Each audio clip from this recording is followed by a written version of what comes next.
Covering trig functions. So now that we are familiar with the 6 trig functions, we can use these to solve for different quantities in a triangle, right? So here we have a triangle where we have this angle P is 35 degrees. This is a right triangle, and the hypotenuse is 14, and we are trying to find side Q. So our angle is here, we have the hypotenuse, and we want to know the adjacent side. So the trig ratio that deals with the adjacent side and the hypotenuse would be cosine. So we can set this up as an equation where cosine of 35 degrees is equal to the adjacent side Q over the hypotenuse, which is 14. And then we can solve this for Q by multiplying both sides by 14. And we're going to get that 14 cosine 35 degrees is equal to Q. And then it is very easy to plug that into the calculator. And 14 cosine 35 is equal to 11.47. So, very straightforward. You have probably done this in physics already, where you solve for a missing side by setting up an equation just like this.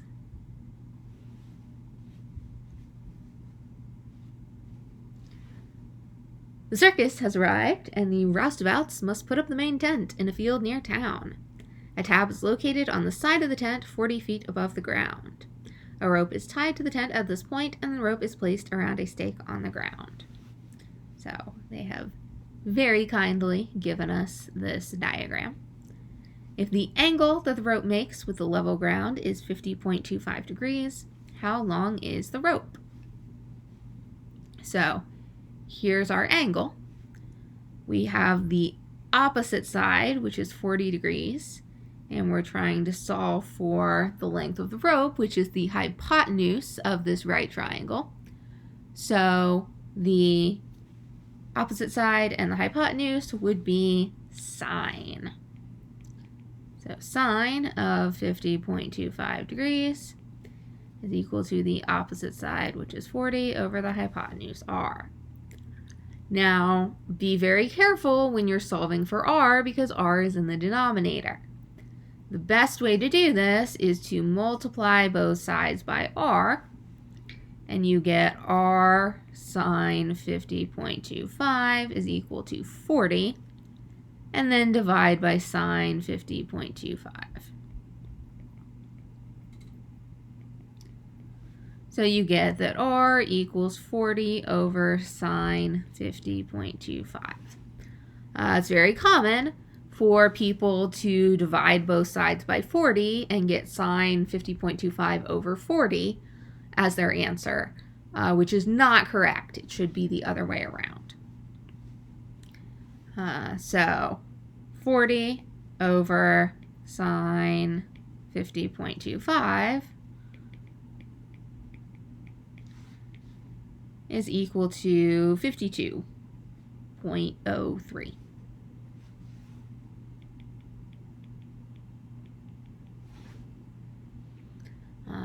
And again, you can check your answer by comparing it to the other side, the known side. The hypotenuse of a right triangle should be the longest side. So we should get something that is longer than 40. If you divided both sides by 40 and you did sine 50.25 divided by 40, you would get a very small number. And hopefully you would realize that that doesn't make sense, because the hypotenuse of the right triangle always has to be the longest side. Now we also want to find this distance d between the bottom of the tent and the stake. Now we know two sides of our triangle. We could use Pythagorean theorem here, and if that's what you want to do, then go for it. We could also use a trig ratio. So the safest way to do this would be to use tangent. because tangent doesn't rely on the hypotenuse, which we calculated. So it's always safest to do trig based on the givens rather than based on the things that we calculated.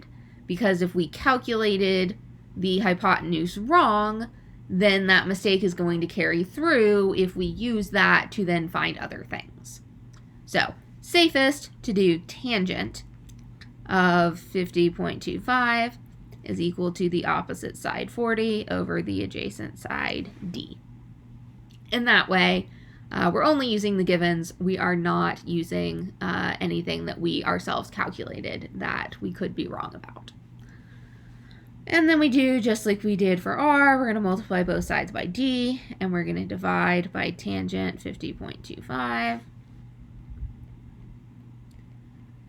And so that cancels, and the d's cancel, and we get the d is 40 over tangent 50.25, which is going to be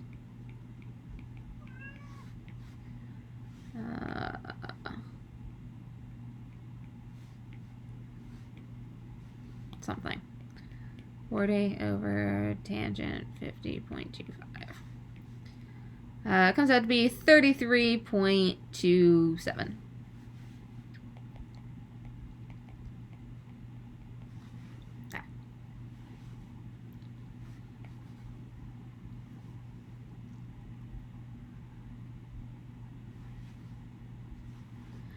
A regular pentagon is inscribed in a circle with diameter 8.34 centimeters.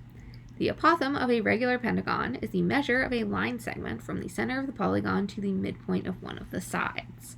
So that's this right here. Find the midpoint, or find the apothem of the pentagon. So what we can do is we can pull this triangle out. Alright, so this, the circle has a diameter of 8.34 centimeters, which means it has a radius of 4.17 centimeters, which is going to be the hypotenuse of this right triangle. Now, what we need to know is we need to know this angle alpha. What we can do, right, we can split this pentagon up into 5 congruent triangles. There are 360 degrees in a circle. If we divide that by 5, that's 72 degrees in each of these triangles. But then we further split that triangle in half, so that's going to be 36 degrees for this angle. And we're trying to find the side length A, which happens to be adjacent to the angle that we have. So the adjacent side and the hypotenuse, we're going to use cosine. Cosine of 36 equals the adjacent side A over 4.17. You solve for A, that's A is 4.17 cosine 36.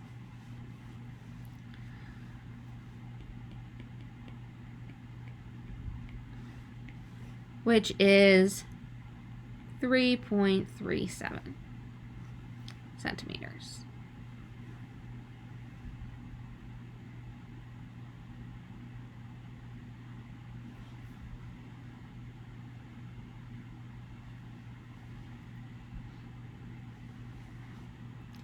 There are many other applications that require trigonometric solutions. For example, surveyors use special instruments to find the measures of angles of elevation and angles of depression. An angle of elevation is the angle between a horizontal line and the line of sight from an observer to an object at a higher level. An angle of depression is the angle between a horizontal line and the line of sight from the observer to an object at a lower level. The angle of elevation and the angle of depression are equal in measure because they are alternate interior angles. So, right, if this is the person, right, and they're looking at, I don't know, let's make this a hot air balloon, right? the angle of elevation is from their eye line up to the hot air balloon. The angle of depression would be from hot air balloon down to the person. And so because these horizontal lines are parallel, these two angles are alternate interior angles, which means that they're congruent.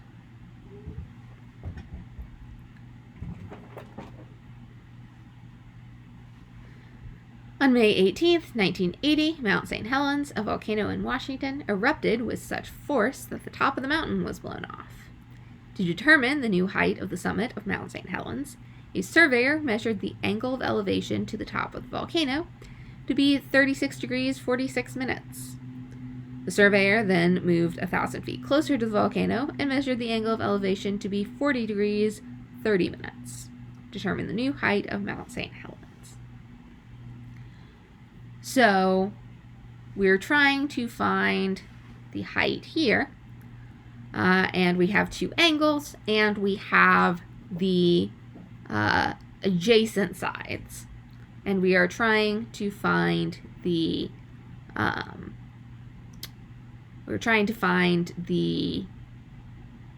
opposite side here. So what we're going to have to do, we're going to have to set up a system of equations, because we have two variables. We have x and we have h. The first thing, though, that we want to do is convert these degrees and minutes into decimal degrees, because we can't put degrees and minutes into a calculator. So 46 over 60 is 0.77. So this is 37.77 degrees, and 30 minutes is 0.5 degrees. Let's start with this smaller triangle. All right, if we're using the adjacent side and the opposite side, we're going to be using tangent. So tangent of 40.5 degrees is equal to the opposite side h over the adjacent side x. Now step back, move to the bigger triangle. Tangent of 37.77 degrees is equal to the opposite side h over the adjacent side, which is now x plus 1,000.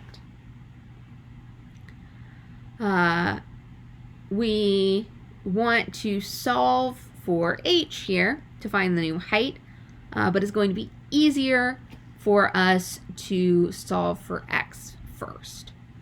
So what we're going to do here is we're going to multiply both sides by x. So, and I'm going to rewrite this up here, but I'm going to get x tangent 40.5 equals h, and multiply this by x plus 1,000. Multiply this by x plus 1,000. And so I get x plus 1,000 tangent 37.77 also equals h.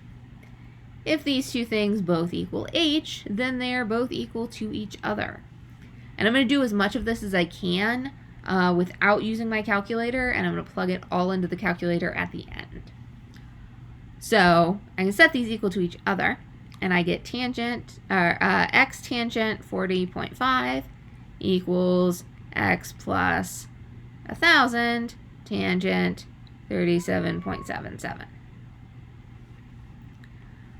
Now what I need to do here is I need to distribute this tangent of 37.77. So I make this x tangent 37.77 plus 1,000 tangent 37.77.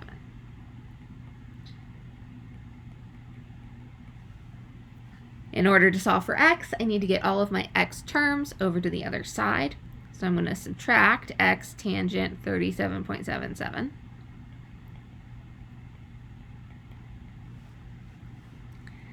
this is going to give me x tangent 40.5 minus x tangent 37.77 equals 1,000 tangent 37.77. Got an x here, so I can factor out that x. So x tangent 40.5 minus tangent 37.77 is equal to 1,000 tangent tangent of 37.77. And then to get x by itself, I divide both sides by tangent 40.5 minus tangent 37.77, which gets me 1,000 tangent 37.77 over tangent 40.5 minus tangent 37.77. And now I can plug all that into my calculator.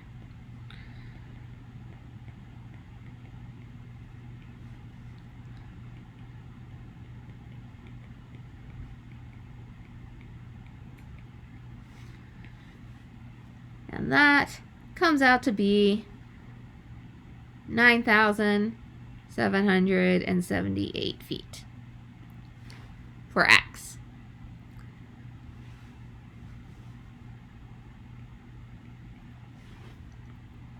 Now, if we want to solve for h, we can just plug that back into one of these equations.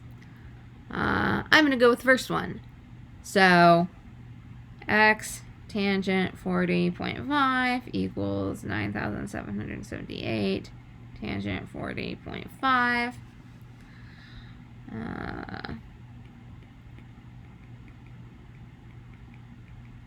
Which comes out to be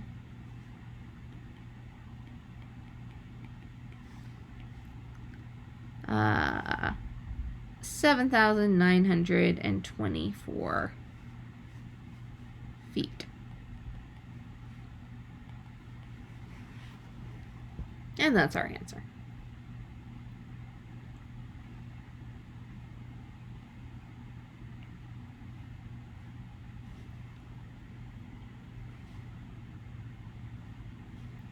And hey, there we did it. Applications of trig functions. Tune in next time for solving triangles.